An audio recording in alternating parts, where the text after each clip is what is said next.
Meu nome é Sandro, e eu decidi escrever porque tem uma história da minha infância que nunca consegui entender direito, e talvez contar ajude a botar a cabeça no lugar.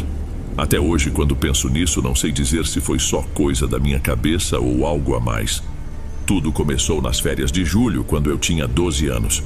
Meus pais anunciaram que passariam 2 semanas viajando sozinhos e que eu ficaria na casa da minha avó por parte de mãe, a dona Efigênia.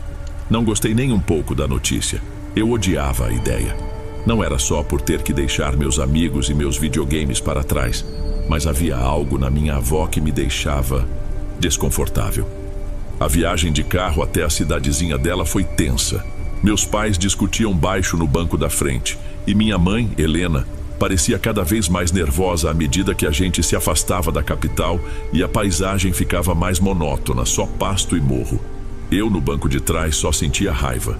Raiva por me sentir um incômodo, um pacote que estava sendo despachado. O que mais me marcou foi a despedida. Meu pai descarregou minha mala e me deu um abraço rápido por pura obrigação. Mas minha mãe, ela não saiu do carro. Segurava a maçaneta da porta com tanta força que os nós dos dedos estavam brancos. Ela me olhou e começou a disparar uma lista de recomendações sem fim. Se cuida, filho. Não come nada diferente. Fica no seu quarto, lê seus livros. Qualquer coisa mesmo, você me liga, tá bem? A gente volta para te buscar. Filho, se eu pudesse... Ela começou, mas não terminou a frase. Apenas balançou a cabeça como se não adiantasse mais falar. A voz dela tremia um pouco. Hoje, como adulto, eu vejo o que era aquilo. Era medo. Um medo genuíno da própria mãe. Mas, na época, com 12 anos, eu só conseguia sentir a sensação de estar sendo largado ali. Mal sabia eu que aquelas férias seriam o começo de uma estranheza que me acompanha até hoje. Assim que o carro dos meus pais virou a esquina, a rua ficou num silêncio total. Era aquele tipo de silêncio de cidade pequena depois do almoço, pesado, quente, que só era quebrado pelo zumbido de uma ou outra mosca. A casa da minha avó era simples, de muro baixo e com uma buganvília roxa cobrindo parte da fachada. Tinha uma aparência normal, mas a sensação não era. Dona Efigênia abriu a porta antes mesmo de eu tocar a campainha. Ela era uma mulher alta, magra, com os cabelos grisalhos sempre presos num coque apertado. Não sorriu. Seus olhos escuros me analisaram de cima a baixo, um olhar que não recebia, só analisava. Entre, Sandro, deixe os sapatos aí fora. A casa por dentro era impecavelmente limpa. O chão de cerâmica vermelha brilhava tanto que parecia molhado. Os móveis de madeira escura, poucos e antigos, estavam perfeitamente alinhados. Não havia um porta-retrato, um enfeite, nada que desse vida ao lugar. O ar era parado e tinha um cheiro estranho, uma mistura de produto de limpeza com alguma erva seca, um cheiro que grudava no fundo do nariz. Na cozinha, vi o filtro de barro silencioso como um vigia. Ela me mostrou o quarto onde eu ficaria nos fundos. Era pequeno, com uma janela que dava para o quintal. Tudo ali também estava em ordem. A colcha de retalhos na cama estava esticada sem uma única ruga. Ela ficou parada na porta, me observando arrumar minhas coisas. Não falava nada, apenas olhava. E foi essa a dinâmica dos primeiros dias. Um silêncio constante, quebrado apenas pelo essencial e o peso do olhar dela sobre mim. Eu sentia o olhar dela em mim o tempo todo, mesmo quando estava sozinho no quarto. O ponto de virada aconteceu no 3º dia. Na hora do almoço, minha avó me chamou para a cozinha. O cheiro de ervas que eu senti no primeiro dia estava muito mais forte. Ela colocou um prato na minha frente. Era uma espécie de ensopado escuro, quase preto, com uns pedaços de raízes e folhas que eu nunca tinha visto na vida. Coma, ela disse, a voz sem emoção. Vai te fazer bem. Eu olhei para aquilo e meu estômago revirou. Não era fome que eu sentia, era o contrário. Era uma repulsa, uma coisa que vinha de dentro. Algo dentro de mim gritava para não comer. Pode parecer só birra de moleque mimado, e talvez uma parte fosse, mas tinha outra coisa ali. Um sentimento de que aquilo não era só comida. Não quero, obrigado, respondi, empurrando o prato devagar. Ela não insistiu, apenas me lançou aquele mesmo olhar demorado e calculista de quando cheguei. Como quiser. Ela recolheu o prato e se sentou para comer o dela, em silêncio. Ficar com fome era ruim, mas a ideia de comer aquele guisado era pior. Decidido a mostrar que eu podia me virar, esperei ela sair da cozinha e fui fuçar no armário que minha mãe tinha abastecido. Encontrei um pacote de macarrão instantâneo e umas salsichas na geladeira. Era a minha chance de ter um pouco de normalidade, de comer algo que eu conhecia. Era o meu jeito de mostrar para aquela casa e para ela que eu não pertencia àquele lugar. Eu nunca tinha cozinhado de verdade, só no micro-ondas. Coloquei uma frigideira no fogão e despejei um bocado de óleo. Fiquei olhando o macarrão ferver na outra panela, impaciente. Acho que me distraí por mais tempo do que deveria. O óleo começou a soltar uma fumaça fina. Sem pensar direito, peguei as salsichas direto da geladeira e joguei na frigideira. A água que cobria a salsicha encontrou o óleo superaquecido e foi uma explosão. O óleo quente voou para todo lado e um bom tanto daquele óleo quente caiu sobre o meu antebraço direito. A dor foi imediata e violenta, um calor que parecia rasgar e derreter a pele ao mesmo tempo. Eu gritei. Não foi um grito alto, foi um grito fino, de dor de verdade. Larguei tudo e apertei o braço, sentindo a pele já começando a mudar de cor, a arder de um jeito insuportável. O som do meu grito quebrou o silêncio da casa de vez. Em segundos, antes que eu pudesse pensar em correr para a torneira ou fazer qualquer outra coisa, ouvi os passos rápidos dela vindo pelo corredor. Dona Efigênia apareceu na porta da cozinha, mas não havia pânico no rosto dela. Havia algo mais, uma espécie de interesse, uma calma que era muito, muito pior do que qualquer outra reação. Ela se aproximou de mim sem pressa, o olhar fixo na queimadura que já começava a formar bolhas.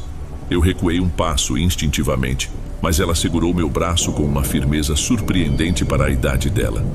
A dor era tanta que eu nem tive forças para puxar. Fique quieto. A voz dela era um sussurro baixo, quase um comando. Vai passar. Ela me levou até a pia, mas não abriu a torneira. Em vez disso, abriu um armário escuro sob o balcão e tirou de lá uma garrafa térmica antiga, de metal, toda amassada e sem a tampa original. O objeto parecia muito, muito velho. Ela a desenroscou e um vapor frio saiu de dentro junto com aquele mesmo cheiro de ervas da casa. Com os dedos ela pegou uma pasta branca e espessa de dentro da garrafa e, sem qualquer aviso, passou sobre a minha pele queimada. A primeira sensação foi um alívio imenso. O frio daquela pasta era tão intenso que anulou o ardor da queimadura quase que instantaneamente. Era um frio que não parecia natural, um frio que penetrava fundo, até o osso.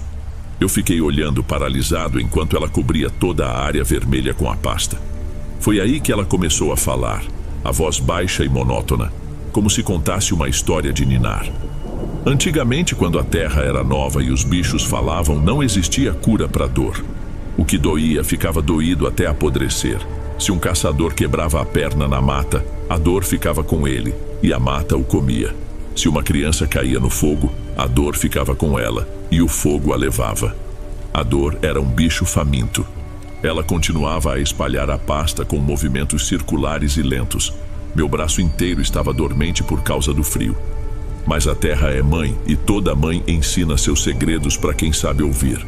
As mulheres antigas aprenderam que a dor não some, a dor não morre, mas ela pode mudar de casa. Ela é um bicho e todo bicho precisa de um ninho. Se você oferece um ninho novo e quentinho para ela, ela se muda. A história dela começou a me dar um tipo de medo diferente, um que não tinha a ver com a queimadura. Eu queria que ela parasse de falar. O que é isso no meu braço? Consegui perguntar, a voz fraca. Ela parou o movimento e me olhou nos olhos. Pela primeira vez vi um brilho ali. Um brilho de algo que parecia satisfação. É um ninho novo, silêncio agora, deixe o bicho encontrar o caminho. Ela terminou de cobrir a queimadura, limpou os dedos em um pano e guardou a garrafa térmica de volta no armário escuro. Não disse mais uma palavra. Apenas me observou por um longo minuto. Depois se virou e saiu da cozinha, me deixando sozinho com o braço coberto de pasta branca, a dor física substituída por um pavor silencioso. Eu não dormi direito naquela noite. Fiquei encolhido na cama, com o braço esticado por cima do lençol, com medo de encostar em alguma coisa. A pasta branca secou e formou uma casca dura, e o frio diminuiu aos poucos. O medo, no entanto, só aumentava a cada rangido da casa velha. Acordei com o sol já entrando pela janela. A primeira coisa que fiz foi olhar para o braço. A casca branca estava toda rachada. Sentei na cama e com cuidado comecei a tirar os pedaços. Eles saíam com facilidade como se fosse argila seca. E por baixo não havia nada. Eu preciso que você entenda, Dom. Não é que a queimadura tinha melhorado ou que estava cicatrizando bem. Simplesmente não havia queimadura. A pele do meu antebraço estava lisa, da mesma cor do resto do meu corpo. Não tinha vermelhidão, não tinha inchaço, não tinha bolha, não tinha cicatriz, não tinha absolutamente nenhuma marca. Passei os dedos pelo lugar. A pele estava normal, talvez um pouco fria ao toque. Apertei. Nenhuma dor. Era como se o acidente com o óleo quente não tivesse acontecido. Como se a dor violenta, a pele se avermelhando, tudo aquilo tivesse sido um pesadelo. Mas eu sabia que não tinha sido. Eu me lembrava de cada segundo. E essa certeza era a parte mais assustadora. O alívio que eu deveria sentir não veio. No lugar dele, uma sensação gelada se instalou no meu estômago. Aquilo não era uma cura, era outra coisa. Algo que quebrava as regras, que apagava a realidade. Meu corpo tinha sido corrigido. E a ideia de que algo ou alguém tinha esse poder sobre mim era apavorante. Ainda meio atordoado, saí do quarto. A casa estava no mesmo silêncio de sempre. Minha avó não estava na cozinha nem na sala. A porta da frente estava entreaberta e eu imaginei que ela estivesse lá fora cuidando do jardim, como costumava fazer. Andei até a sala, ainda olhando para o meu braço, tentando processar o que tinha acontecido. E foi aí que eu vi. No canto da sala, perto da janela, minha avó mantinha uma samambaia enorme. Eu me lembrava bem dela de outras visitas. Era uma planta enorme, de um verde muito vivo, com folhas longas que quase tocavam o chão de cerâmica. Ela tinha um orgulho imenso daquela samambaia, regava e cuidava dela todo santo dia. Era a única coisa viva naquela casa sem vida. Mas a planta não estava mais viva, estava completamente seca, morta. As folhas, antes de um verde vibrante, agora eram de um marrom amarelado, quebradiças e encolhidas. A terra no vaso estava pálida e rachada, como se não visse água há meses. A samambaia inteira parecia ter envelhecido 100 anos de uma noite para a outra. Eu tinha certeza absoluta de que no dia anterior, antes do acidente, ela estava perfeitamente saudável. Fiquei parado, olhando para a planta morta e depois para o meu braço liso e perfeito. E então, as palavras da minha avó voltaram à minha cabeça, claras como se ela estivesse sussurrando no meu ouvido. A dor não some, a dor não morre, mas ela pode mudar de casa.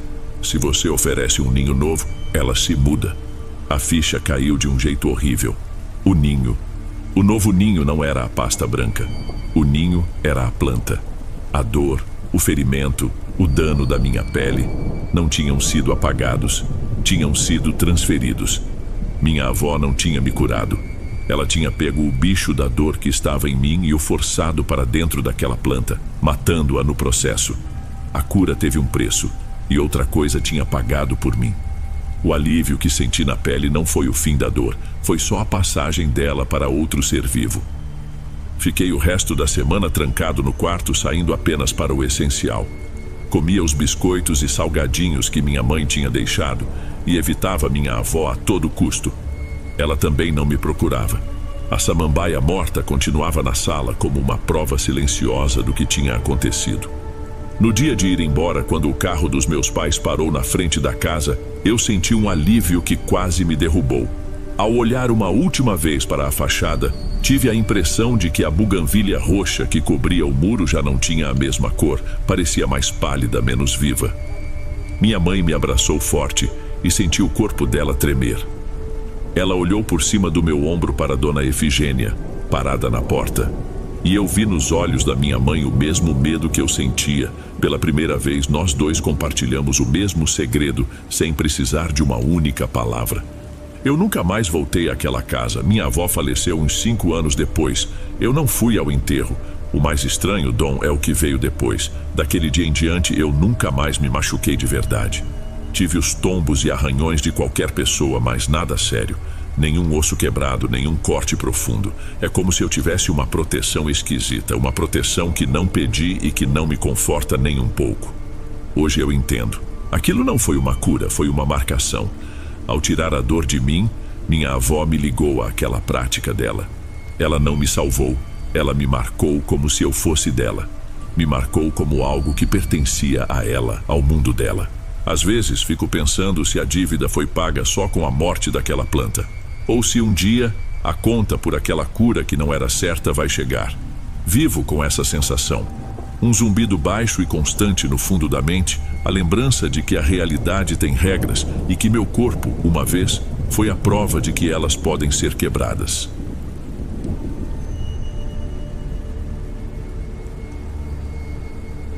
Antes de irmos para o próximo relato, verifique se você já está inscrito aqui no canal e se já ativou o sino de notificação para receber as próximas histórias. Aprecio sua companhia e seu apoio faz toda a diferença. Bem, vamos continuar.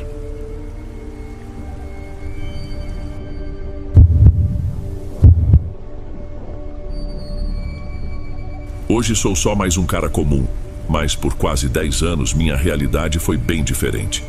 Eu fiz parte de uma daquelas unidades de operações especiais, o tipo de equipe que é chamada quando o problema é grande demais para os outros. A gente operava muito em mato, em fronteira, nesses cantos do país que a maioria das pessoas nem sabe que existem. E foi num desses lugares que tudo aconteceu. Nossa equipe tinha 4 homens. Tinha o Sargento Moisés, nosso líder, um cara duro, pé no chão, que só acreditava no que podia ver e tocar. Tinha o Fogaça, o mais velho, quase se aposentando, cheio das superstições dele. E tinha o Cássio, o mais novo do grupo, um moleque bom, mas ansioso para mostrar serviço. A ordem era para uma incursão de reconhecimento numa serra fechada. A versão oficial era verificar a informação de um acampamento clandestino. Mas pelo nível do sigilo e pelo tipo de equipamento que levamos, a gente sentia que o buraco era mais embaixo. Era um trabalho de violação de território, simples assim. Entrar onde não éramos bem-vindos, fazer o serviço e sair sem deixar rastro. Para chegar ao nosso ponto de entrada, rodamos por quase 5 horas. O asfalto bom deu lugar a um caminho esburacado que por fim se tornou uma estrada de terra vermelha, estreita e cercada por um matagal denso. Nossa última parada foi num posto de gasolina que parecia esquecido no tempo. Era uma bomba solitária, coberta de ferrugem, e uma pequena venda com a pintura descascada.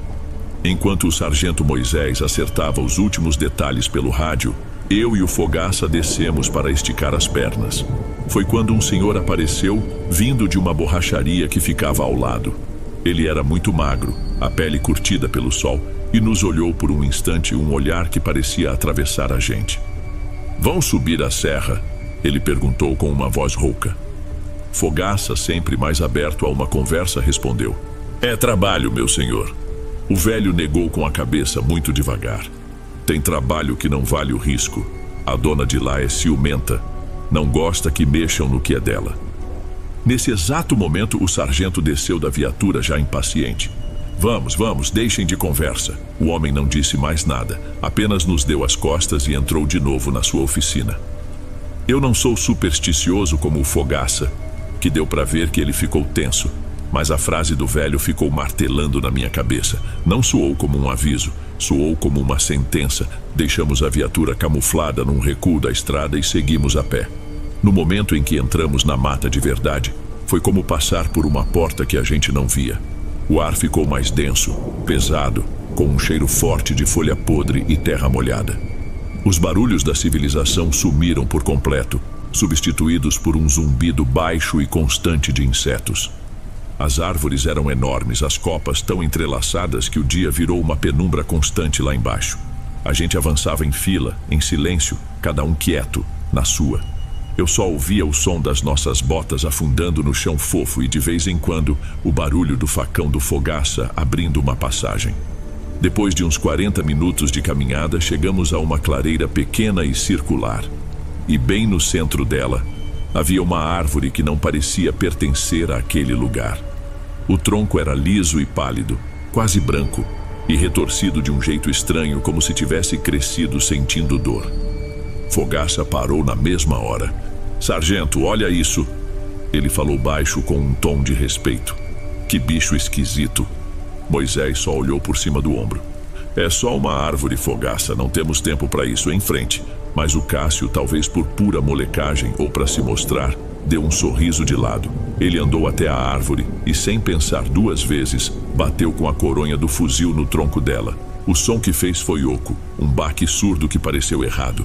Um pedaço da casca branca se partiu e caiu no chão. E foi aí que a mata se calou, completamente. O zumbido, os pássaros, o vento, tudo parou. Um silêncio pesado, anormal, que chegava a doer o ouvido. Até o sargento sentiu. Ele se virou para o Cássio e pela primeira vez vi raiva no rosto dele. Qual é o seu problema, garoto? Tinha necessidade disso? Cássio encolheu os ombros sem graça, mas o sorriso tinha sumido do rosto dele. Tinha sumido do rosto de todos nós. O silêncio continuou por um minuto inteiro, que pareceu um tempo enorme. A gente ficou parado, cada um olhando para um lado, tentando entender o que tinha acontecido. O sargento Moisés foi o primeiro a se mexer. Ele limpou a garganta irritado e tentou retomar o controle da situação. Vamos andando, esqueçam essa besteira, ele falou, mas a voz saiu mais baixa que o normal. Ele levou o rádio à boca para fazer o reporte de posição, um procedimento padrão a cada meia hora. Apertou o botão para falar. Nada. A única resposta foi um chiado estático, um ruído baixo e constante. Droga, ele resmungou batendo com a mão no aparelho. Perdeu o sinal. Fogaça, ao meu lado, sussurrou quase sem mover os lábios. Ela não quer que a gente fale daqui. Moisés fuzilou ele com o olhar, mas não disse nada. Eu olhei para o meu GPS de pulso. A tela mostrava uma mensagem simples. Buscando o satélite. Estávamos por nossa conta, cegos e surdos no meio do nada. Foi então que a gente ouviu. Veio de longe, mas furou o silêncio. Um assobio. Não era um assobio de gente. E com certeza não era de pássaro. Eram duas notas longas, quase um lamento, que terminavam num tom agudo que arrepiava.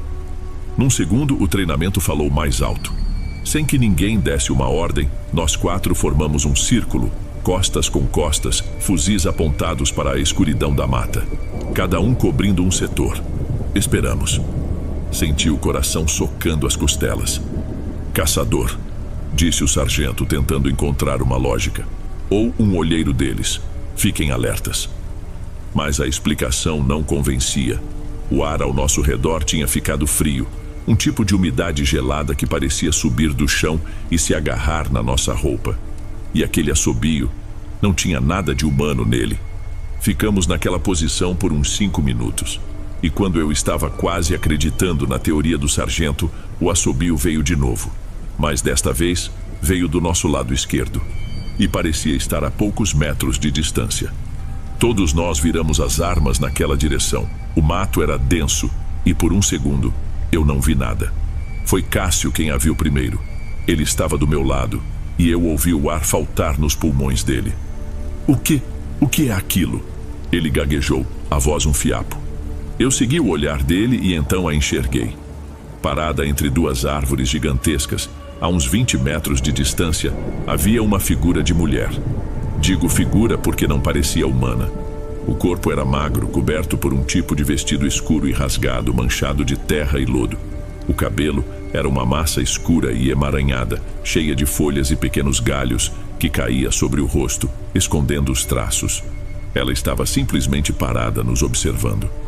O sargento Moisés, se recompondo, tomou a frente. A voz dele saiu tensa, mas firme, como um cão de guarda rosnando. Parada aí, identifique-se! A mulher não se moveu, não fez um único gesto. Mãos na cabeça, agora! Ele gritou, já levantando o fuzil na direção dela. É a sua última chance! Como resposta, ela deu um passo lento em nossa direção. Depois outro. Os pés descalços afundavam na lama do chão sem fazer o menor ruído. Foi aí que ela falou. A voz dela não era alta, mas parecia vir de todos os lados ao mesmo tempo, um sussurro áspero que soava como o atrito de pedras. Vocês entraram onde não deviam. O rosto dela, antes coberto pela escuridão do cabelo, virou-se na direção do Cássio. E eu vi os olhos dela. Não tinha branco, não tinha íris. Eram 2 buracos de escuridão total. E você? A voz dela foi direto para ele. E eu senti um cheiro de seiva e terra vindo da direção da árvore branca. Você machucou o que é meu.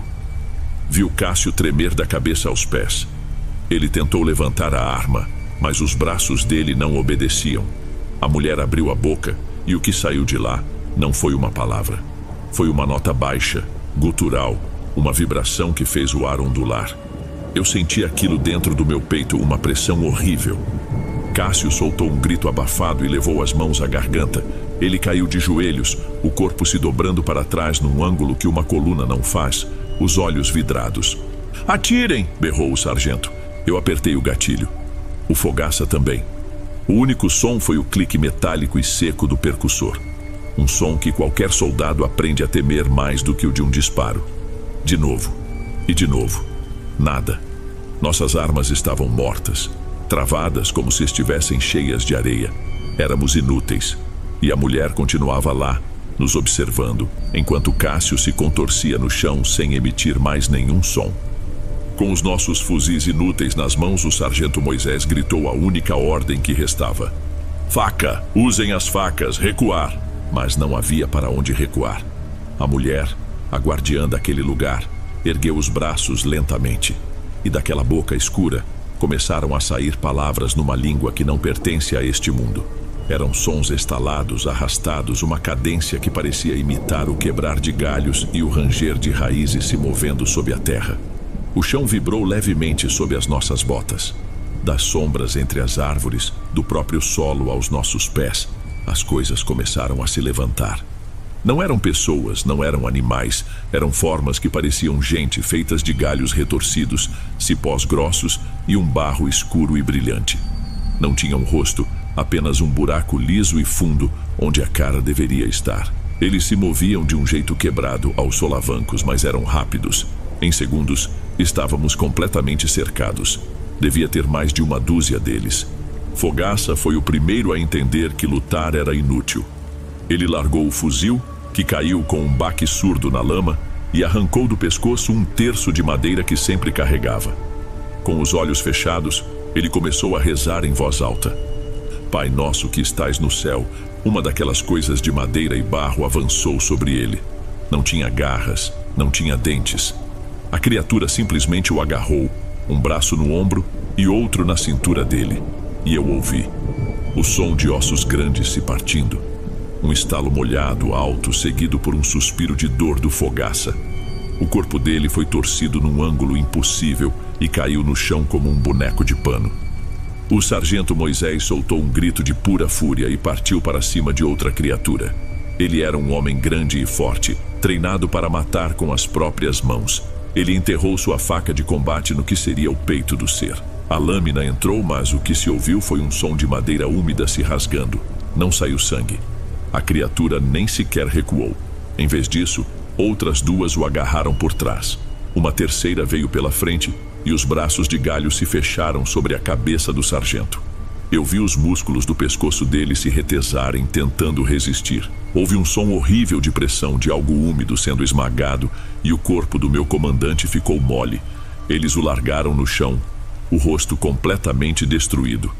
E eu não fiz nada. Eu travei. Fiquei parado, olhando tudo aquilo acontecer, incapaz de gritar, de correr, de pensar. Meu cérebro tinha se desligado. Vi uma daquelas coisas se virando na minha direção. Ela deu um passo, depois outro. Eu fechei os olhos com força, esperando a minha vez, esperando o som dos meus próprios ossos se partindo. Mas o fim não veio. O tempo se arrastou. Quando finalmente tive coragem de abrir os olhos, não havia mais nada. As criaturas tinham sumido. Tinham simplesmente se desfeito em pilhas de galhos, folhas e barro. A mulher também tinha desaparecido. O silêncio voltou, mas agora era um silêncio de morte. Eu estava sozinho, de pé, no meio dos corpos dos meus amigos. Eu não sei dizer por quanto tempo fiquei parado daquele jeito. Eu perdi completamente a noção do tempo. Minutos? Uma hora? Não faço ideia. A primeira coisa que me trouxe de volta foi o cheiro. Uma mistura adocicada de sangue com o cheiro forte de terra molhada. Minhas pernas, que antes estavam travadas, começaram a tremer sem controle. Tive que me apoiar no tronco de uma árvore para não desabar. E então eu olhei. Eu me forcei a olhar. Cássio continuava onde tinha caído, perto daquela árvore branca medonha. O corpo dele estava contorcido numa posição que não era humana, os membros dobrados em ângulos errados. Os olhos, ainda abertos, encaravam o teto de folhas lá em cima. Fogaça estava a poucos metros dele. O terço de madeira que ele segurava com tanta fé estava partido, as contas espalhadas pela lama. E o sargento, ele estava mais perto de mim. Eu não consegui olhar para o rosto dele por mais de um segundo. Decidi que era melhor guardar a imagem dele como ele era, de pé, gritando ordens, sendo a rocha da nossa equipe. Foi nesse momento que o meu corpo desistiu. Eu me arrastei para longe deles, tropecei numa raiz e caí de joelhos no chão úmido. E vomitei. Vomitei com uma força que eu não sabia que tinha, tentando botar para fora tudo o que eu tinha visto. E depois que não havia mais nada para sair, eu chorei. Eu não sou de chorar. No nosso trabalho, a gente aprende a engolir o sentimento, a guardar tudo numa caixa. Mas ali, naquela clareira maldita, a caixa arrebentou. Chorei de medo, de alívio por ainda estar respirando e principalmente de dor por ter perdido meus irmãos daquele jeito. Quando as lágrimas secaram, só restou o vazio e o medo. Peguei meu fuzil do chão. O metal estava gelado. A arma não funcionava, eu sabia, mas o peso dela na minha mão era a única coisa familiar que me restava. Sentei-me de costas para uma árvore de frente para os corpos e fiquei de vigia. Cada som da mata me fazia pular. Cada sombra parecia se mexer. Eu esperava, a cada segundo, que aquelas coisas se reerguessem da terra. As horas se passaram, a escuridão foi ficando total, e foi no auge do breu, quando eu já tinha aceitado que morreria ali, que ouvi um som que não pertencia àquele lugar. O barulho distante das pás de um helicóptero.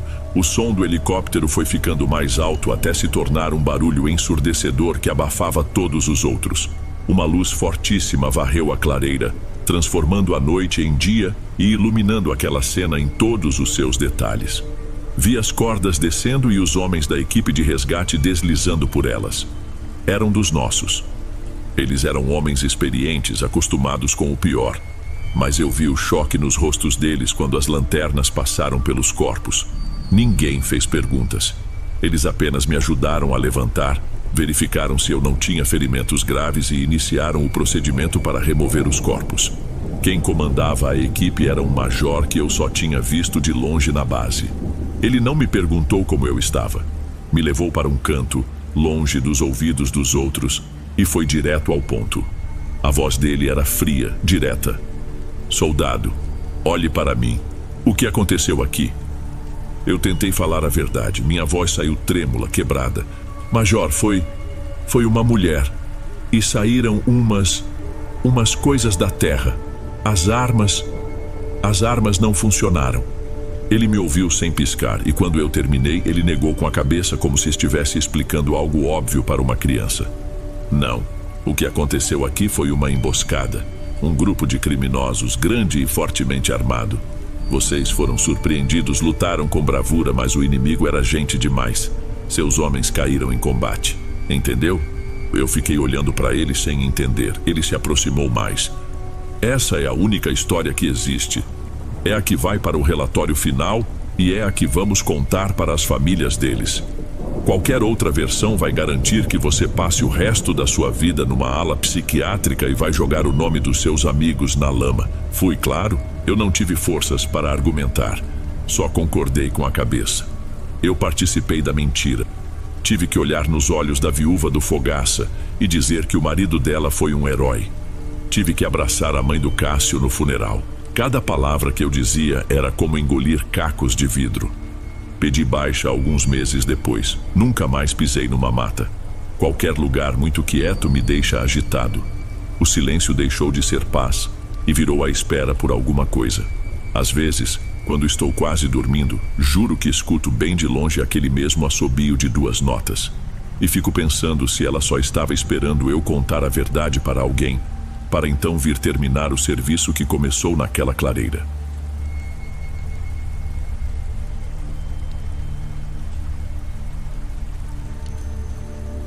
Se estiver gostando dos relatos, não se esqueça de já deixar o seu like, ele é muito importante. Bem, vamos continuar.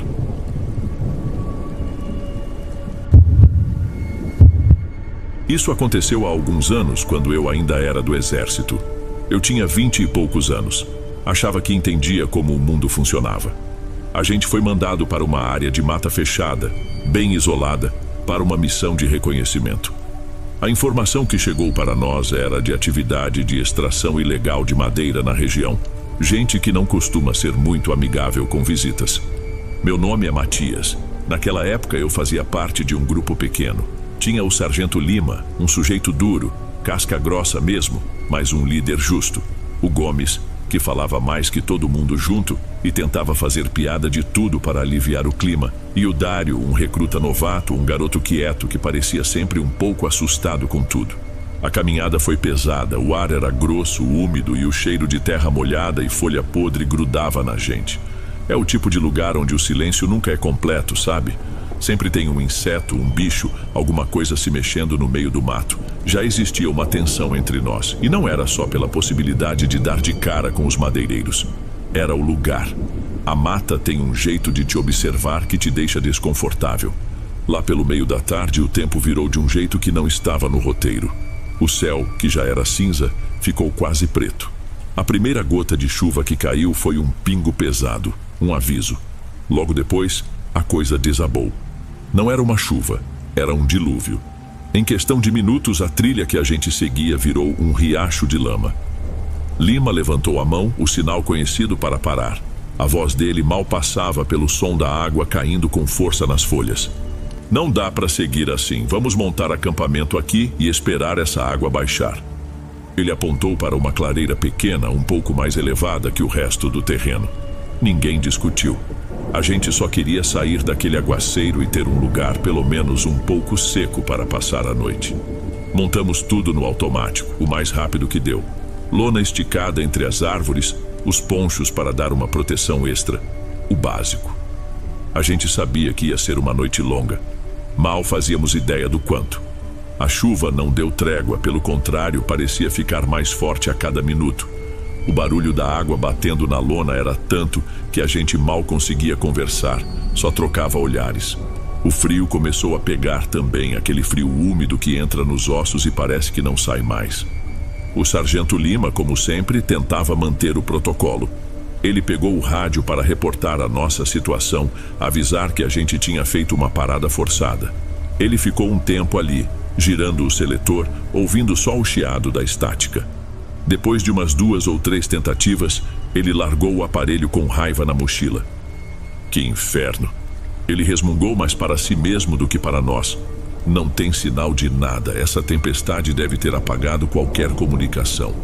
Aquilo foi a primeira coisa que abalou a gente de verdade. Uma coisa é estar perdido no meio do mato. Outra, bem diferente, é estar perdido e totalmente incomunicável. A partir daquele momento, a gente estava por nossa conta. Completamente. Foi aí que a tempestade mudou de característica. Além da água, começaram os relâmpagos. Eram clarões que rasgavam o céu e mostravam por uma fração de segundo as árvores se contorcendo com o vento. O som vinha logo depois, um estouro seco que parecia fazer o chão vibrar debaixo dos nossos pés. Estávamos encolhidos, cada um no seu canto, só esperando o tempo passar. O Gomes até tentou fazer uma piada sobre São Pedro estar de mau humor, mas a frase morreu no ar. Ninguém riu. Não tinha mais clima para isso. Foi o Dário, o novato, que viu primeiro. Ele estava olhando fixamente para cima, para a copa das árvores, com uma expressão que eu nunca vou esquecer. Ele não gritou. A voz dele saiu baixa, um fio de som que foi quase engolido pela tempestade. Sargento, o que é aquilo? Todos nós seguimos o olhar dele. No começo, eu não vi nada além do céu escuro e das cortinas de chuva. Mas aí, um novo relâmpago iluminou tudo. E por aquele instante, eu vi. E depois que eu vi, não conseguia mais deixar de ver. Eram luzes, mas não eram relâmpagos. Flutuando bem acima das árvores mais altas, onde a chuva caía mais densa, estavam umas esferas de luz. Consegui contar umas 4 ou 5. Algumas tinham um tom esverdeado, quase doente. Outras um vermelho que parecia a brasa de um cigarro vista de muito longe. Elas não piscavam como as luzes de um avião. Elas pulsavam, devagar. como se estivessem vivas, respirando. Minha primeira reação, meu instinto treinado, foi tentar achar uma explicação lógica. Tinha que ter uma. Um drone? Impossível. Nenhum equipamento daqueles voaria numa tempestade dessas. Um helicóptero? Menos ainda. O barulho do motor seria ensurdecedor, e nós não ouvíamos absolutamente nada além da chuva e dos trovões. Aquelas coisas, elas eram perfeitamente silenciosas. Ficamos ali, os quatro, de pescoço esticado, olhando para cima. O medo ainda não tinha chegado de verdade. O que eu sentia era um espanto profundo. Uma confusão tão grande que não sobrava espaço para mais nada. Nada mais fazia sentido. Ninguém dizia nada. O que se pode dizer numa hora daquelas? A gente só olhava. E as luzes continuavam lá em cima, imóveis por um momento, pulsando naquele ritmo lento e constante. Parecia que a chuva, o vento, nada daquilo as afetava. Então elas começaram a se mover, e não foi um movimento aleatório. Foi organizado. As esferas verdes de um lado, as vermelhas do outro. Elas deslizavam pelo céu molhado com uma suavidade que não era deste mundo. E aí a coisa mais bizarra aconteceu. Elas começaram a se sincronizar com a tempestade.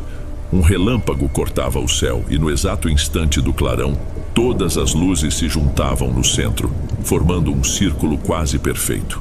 A luz do relâmpago morria no céu e elas se separavam de novo, cada uma voltando para a sua posição original. Outro trovão estourava e o padrão se repetia, preciso como um relógio. Era uma dança, uma coreografia silenciosa com os elementos da natureza. Não tinha como aquilo ser um acaso. Era deliberado. Era uma demonstração de controle de arrepiar. Gomes, que até então estava mudo, soltou um palavrão baixo, quase engasgado. Mas que diabo é isso? A voz dele saiu trêmula. O tom de piada tinha desaparecido por completo. O sargento Lima, por sua vez, estava em modo tático, o corpo tenso. Ele se agachou um pouco, a mão instintivamente perto da arma na cintura, mas ele não a sacou. O que ele ia fazer? Atirar em luzes no céu? Era ridículo. Mantenham a calma, ele disse, mas eu notei que a voz dele também não estava firme como de costume. Não façam nada, apenas observem. Dário, o novato, estava simplesmente paralisado ao meu lado. Ele tremia visivelmente, não sei se de frio ou de pavor. Provavelmente os dois. Ele só ficava repetindo, num sussurro que mal dava para ouvir. Meu Deus do céu, meu Deus do céu. Essa dança macabra durou um tempo, não sei dizer quanto. 5, 10 minutos. Quando você está numa situação dessas, o tempo perde todo o sentido. Para mim, pareceu uma eternidade. A cada relâmpago, a cada pulso daquelas luzes, a sensação de que éramos insignificantes só aumentava. Éramos formigas olhando para algo que não conseguíamos nem começar a entender. E então o medo de verdade começou. Uma das luzes, uma das verdes, se separou do grupo. Ela parou de dançar com as outras e simplesmente começou a descer, devagar, em linha reta, na nossa direção. O movimento era liso, controlado, sem nenhuma oscilação. Ela veio baixando, passando por entre os galhos das árvores mais altas, sem nem sequer balançá-los. O ar ao nosso redor pareceu ficar mais pesado, elétrico. Eu senti os pelos dos meus braços e da minha nuca se levantando. A luz dela ficou mais intensa à medida que se aproximava, e agora eu podia ver que não era só uma luz. Dentro daquele brilho esverdeado, parecia ter algo sólido. Uma forma escura, talvez metálica, mas que eu não conseguia focar direito. Ela parou a uns 50 metros do nosso acampamento, talvez um pouco menos, flutuando silenciosamente acima das árvores mais baixas. Dali, ela ficou nos observando. Não tenho outra palavra para descrever. Eu senti que estava sendo olhado, analisado. A luz que saía dela não iluminava a mata ao redor como um holofote faria. Era uma luz que parecia se conter, focada apenas em nós. Ninguém respirava. O som da chuva, dos trovões, tudo pareceu sumir. Meu mundo se resumiu àquela esfera verde pulsando silenciosamente na nossa frente.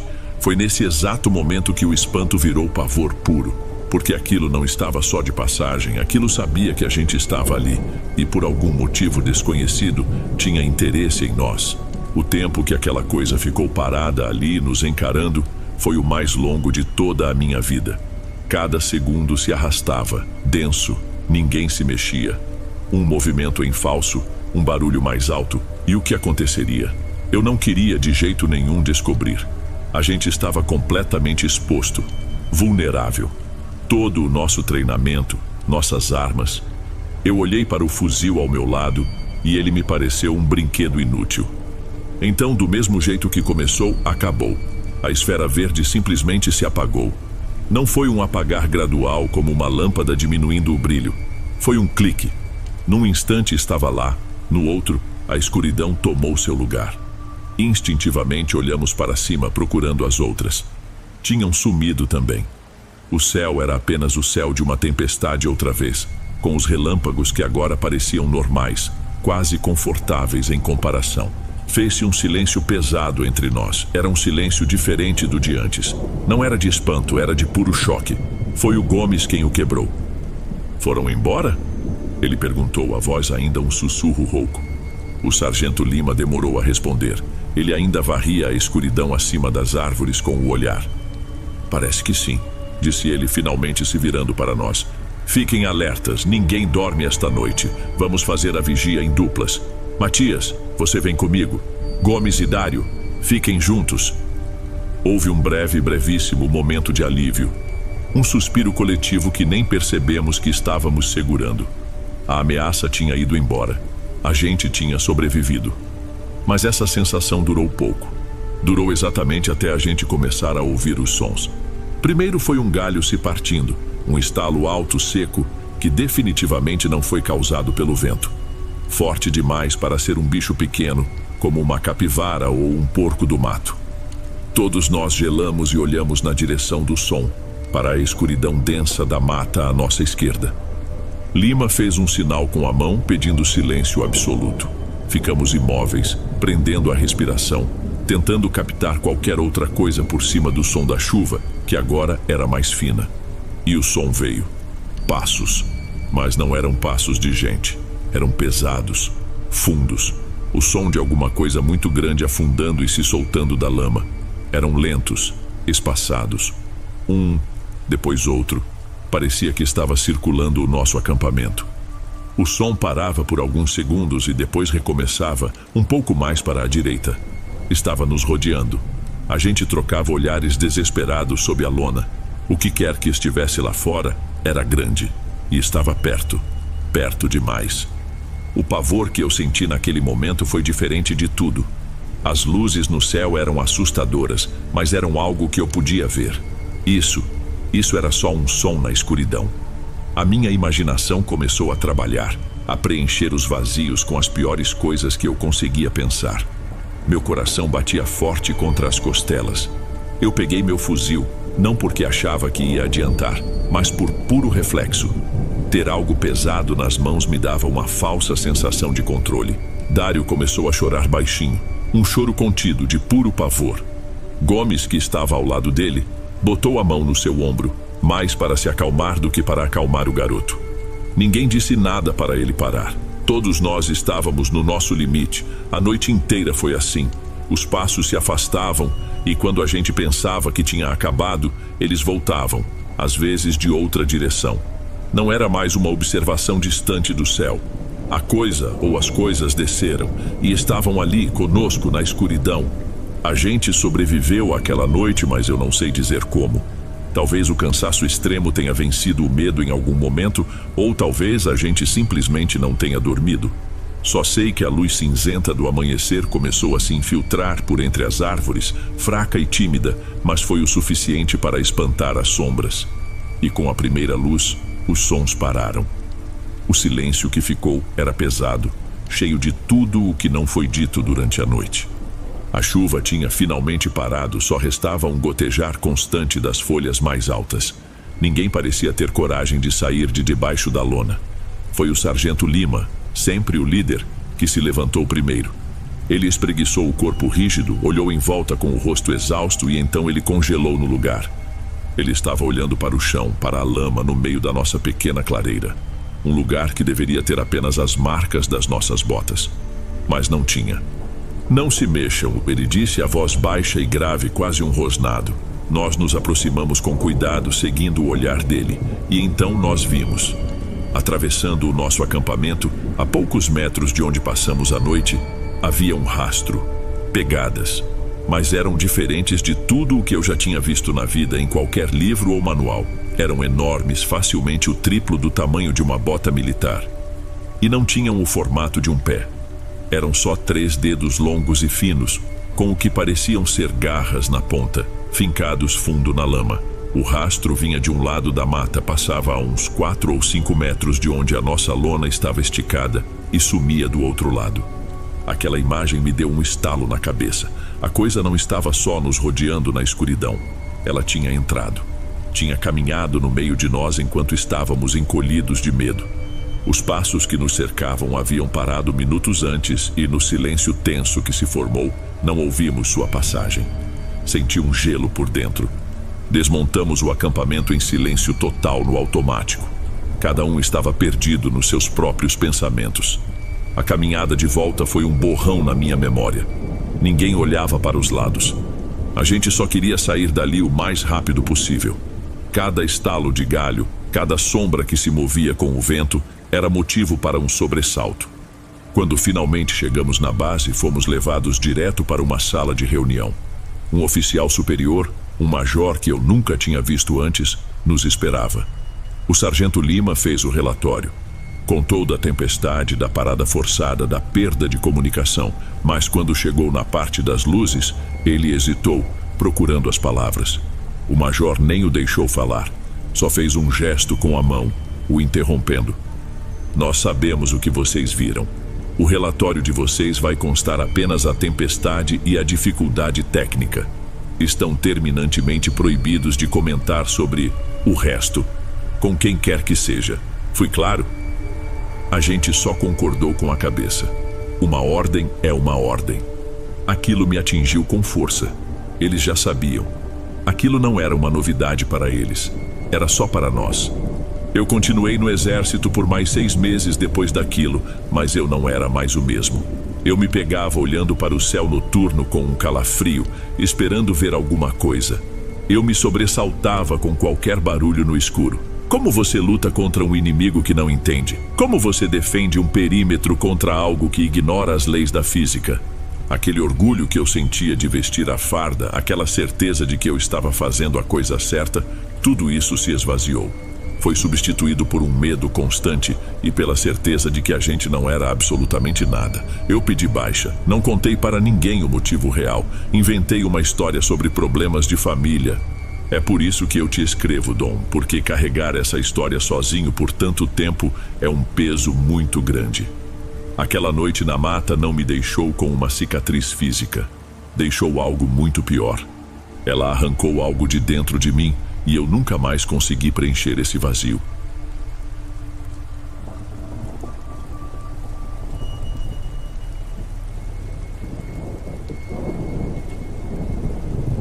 Bem, amigos, esses foram os relatos